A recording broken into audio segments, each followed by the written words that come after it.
Il faut vraiment se représenter le truc. On est en décembre 2004 à Armonk, dans l'État de New York. C'est le siège mondial d'IBM. Ouais, l'ambiance devait être assez spéciale. Ah mais totalement. Dans les couloirs, ça sent le bois ciré. À la cafétéria du 3e étage, le café est froid. Et surtout, il y a des employés qui murmurent. Certains pleurent carrément. C'est fou d'imaginer ça chez un géant pareil. C'est clair. Et pourquoi? Parce que le Wall Street Journal vient de lâcher une véritable bombe. IBM, donc la boîte qui a littéralement inventé l'ordinateur personnel grand public en 81, décide de vendre sa division PC. Et pas n'importe qui en plus. Exactement. Ils vendent leur joyau absolu, le légendaire ThinkPad, à une entreprise chinoise dont la quasi-totalité des employés d'IBM n'a jamais entendu parler. Une entreprise qui s'appelle Lenovo. Pour 1,75 milliard de dollars. Voilà. Et tout le monde, des analystes financiers aux ingénieurs, a crié au suicide industriel. Du coup, aujourd'hui, on va plonger dans les coulisses de cette transaction à travers une enquête ultra détaillée du magazine Block News qui date de mai 2026. L'idée, c'est vraiment de décortiquer comment ce qui ressemblait à un naufrage monumental a en fait redessiné toute la carte technologique mondiale.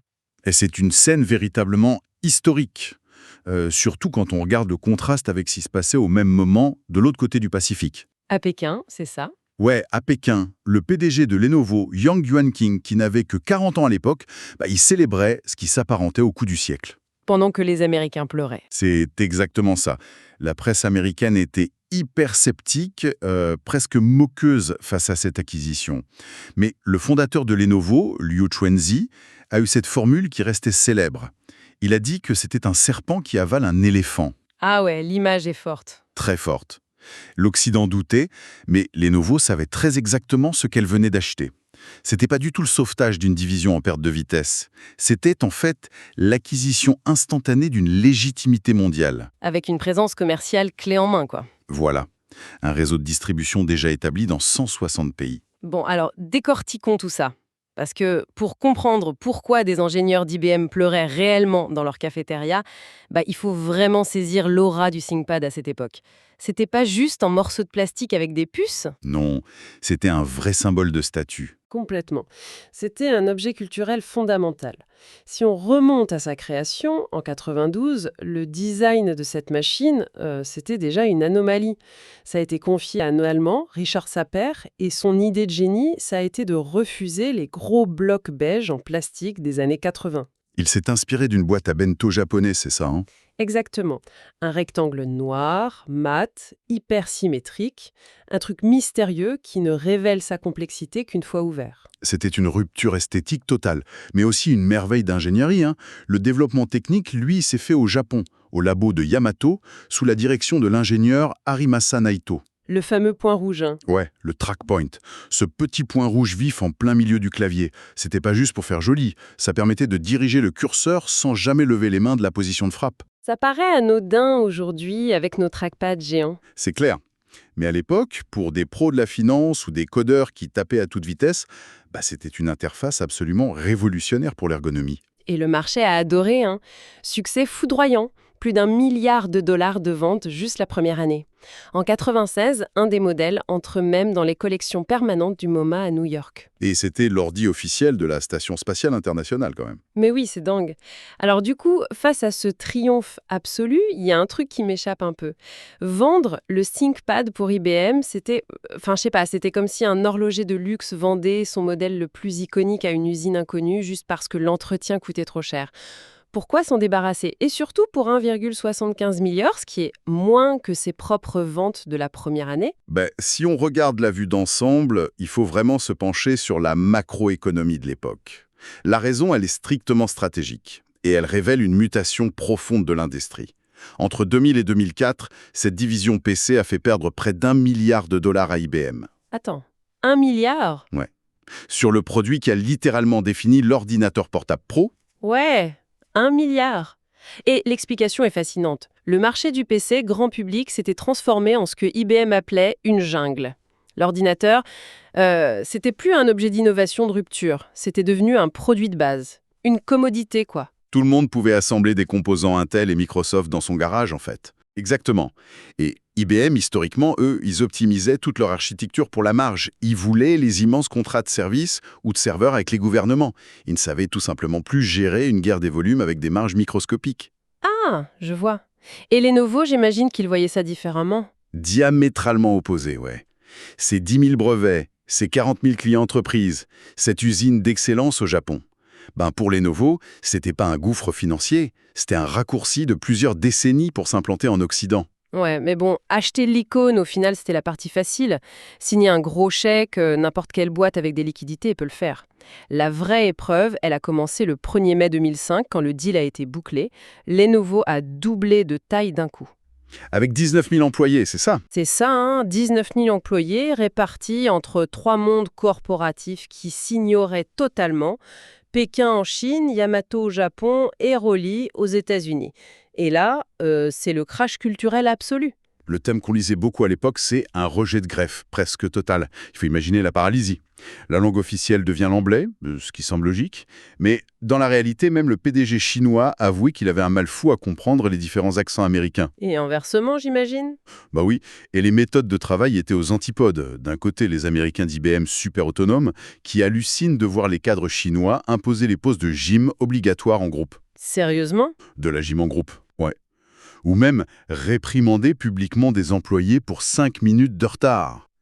Et de l'autre côté, les managers chinois qui voient les Américains débattre pendant des heures en réunion et qui se disent qu'ils parlent beaucoup pour ne rien dire. Pendant que les Japonais à Yamato attendaient le consensus pour bouger le petit doigt. La recette parfaite pour le désastre. Complètement. Et ça a eu des conséquences directes. Les cycles de développement s'allongeaient, la prise de décision était embourbée, et avec la crise de 2008 qui a frappé juste après, l'entreprise a frôlé la faillite. Ah oui, quand même. Ils affichaient une perte trimestrielle de 97 millions de dollars. C'est énorme. Alors face à ce chaos, avec un navire fit cool en 2008, comment ils ont pu survivre sans tout démanteler? Ce qui est fascinant ici, c'est la réponse de la direction. Liu Xuanji, le fondateur, est revenu aux manettes en urgence. Et sa méthode, ça a tenu à un concept clé, l'humilité stratégique. Dès 2005, et il l'a répété pendant la crise, il a pris une décision hyper rare dans les fusions. Il a déclaré que les cadres chinois n'étaient tout simplement pas prêts à diriger seuls une multinationale. Attends, donc au lieu de débarquer en conquérant et de virer tous les cadres américains d'IBM, ils ont partagé le pouvoir? Exactement. Au lieu d'imposer une autorité unilatérale, ils ont intégré d'anciens dirigeants de haut vol d'IBM au sommet de Lenovo. Une direction bicéphale, quoi. La culture d'exécution ultra rapide chinoise combinée avec l'expertise en gestion globale des Américains. C'est super intelligent. Et c'est là que ça devient vraiment intéressant, dans l'enquête de Blocknews. Parce qu'une fois la tempête culturelle calmée, il fallait régler l'équation financière. Comment Lenovo l'a réussi à faire des profits colossaux là où IBM perdait des milliards, avec les mêmes puces et le même plastique noir? La réponse, c'est une refonte totale de l'architecture du profit. Lenovo a imposé une structure de coûts radicalement différente. IBM cherchait la marge unitaire, Lenovo a centralisé la fabrication en Chine et a optimisé pour le volume absolu. Ce qui était leur force sur leur marché intérieur, en fait. Voilà. Ils avaient survécu au marché chinois des années 90, qui était hyper féroce. Ils savaient comment extraire des centimes de marge sur des millions de machines. Donc ils ont transformé un centre de coûts déficitaire en machine à cash. Et ce que je trouve brillant, c'est leur stratégie de portefeuille. Ils n'ont pas collé le logo ThinkPad sur des ordi bas de gamme. Non, surtout pas. Ils l'ont sanctuarisé. Voilà. Le ThinkPad reste premium, mais à côté, ils lancent la gamme IdeaPad pour le grand public, pour faire du volume, et plus tard la gamme Legion pour le gaming. Du coup, ils compartimentent tout sans se cannibaliser. Même HP ou Dell n'ont pas réussi à contrer ça. Et cette solidité, ça leur a permis de passer à l'offensive globale. En janvier 2014, c'est l'explosion. En une semaine, Lenovo lâche environ 5 milliards de dollars pour un double rachat.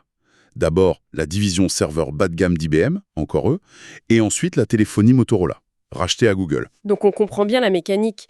Qu'est-ce que tout ça veut dire sur le long terme? L'ironie financière, elle est vertigineuse. En 2005, quand Lenovo paye 1,75 milliard, ils n'achètent pas du plastique ou des usines. Ils achètent un capital invisible. Le carnet d'adresses d'IBM, l'accès aux directeurs informatiques du monde entier et une crédibilité institutionnelle. Aujourd'hui, ce capital invisible vaut des dizaines de fois ce prix. C'est fascinant. Mais toute cette ingénierie, elle a un visage, celui de Yang Yuanqing. Son parcours, c'est digne d'un film. Il entre chez Legend, l'ancien nom de Lenovo, en 89. C'est une toute petite boîte à l'époque. Il a 25 ans et il est embauché comme simple commercial. Et tu sais pourquoi il a été embauché? Ouais, parce que c'était le seul candidat à refuser de dormir dans les dortoirs collectifs de l'entreprise. Il voulait son indépendance. Ce qui montrait une ambition hors norme. Il a gravi tous les échelons. Mais ce qui a cimenté son autorité, c'est son management. En 2012 et 2013, après des années de résultats records, il a pris 3 millions de dollars de son propre bonus pour les redistribuer à 10 000 employés à la base de la pyramide. C'est fou, ça. Aux réceptionnistes, aux ouvriers sur les chaînes, ça représentait presque un mois de salaire net pour chacun. Bon, je vais me faire l'avocate du diable une seconde, parce que l'histoire est belle. Mais quand on regarde 2024 ou 2025, on voit que Yang Yankin a touché 22 millions de dollars. Alors oui, c'est surtout des bonus de performance, mais face aux critiques, est-ce que son geste de 2012, c'était pas juste un coup de relations publiques précoce? C'est une critique très présente, surtout en Chine aujourd'hui. Mais pour comprendre sa logique, il faut reprendre sa propre métaphore. Il dit souvent « Si quelqu'un a toujours nagé dans la rivière et n'a jamais nagé dans l'océan, il a peur des vagues. » Intéressant. Ouais, il justifie ce salaire par une nécessité d'alignement. Pour que Lenovo soit perçu comme une vraie multinationale, son PDG doit être payé selon les standards de la Silicon Valley. C'est un signal envoyé au marché. Lenovo n'est plus une petite boîte chinoise, c'est un titan global. Washington ou Pékin. Notre but, c'est juste d'analyser les faits rapportés par Block News. Et sur le plan industriel, il y a un paradoxe total. Parce que nager dans l'océan, ça attire les requins. Et l'emprise de Lenovo a fini par heurter les intérêts de la sécurité nationale américaine. Surtout qu'il y a un détail majeur. L'Académie des sciences chinoises, une institution d'État, possède indirectement environ un tiers du capital de Lenovo. Voilà, c'est le point de friction. Et ça a déclenché des secousses géopolitiques énormes. Dès 2005, le département d'État américain bannit les PC Lenovo de ses réseaux classifiés. En 2015, des alertes aux logiciels espions. Lenovo a toujours prouvé que c'était des vulnérabilités standards, mais la suspicion est restée. Et en 2020, le Pentagone les place sur liste noire. Et ça va loin parce qu'en 2024, des enquêtes montrent que des concurrents comme Dell ou Micron financent discrètement des groupes de pression à Washington contre Lenovo. Et c'est là qu'on arrive au grand paradoxe de 2025, révélé par l'America First Policy Institute. Malgré la liste noire, l'armée américaine et plein d'agences gouvernementales continuent d'acheter du Lenovo via des prestataires tiers. Mais pourquoi ils contournent leurs propres règles? Parce que le rapport qualité-prix de Lenovo est juste imbattable pour équiper des milliers de fonctionnaires.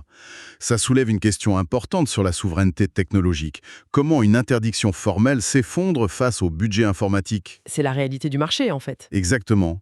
Lenovo rappelle souvent que tous les constructeurs, Dell, HP, Apple, sont logés à la même enseigne.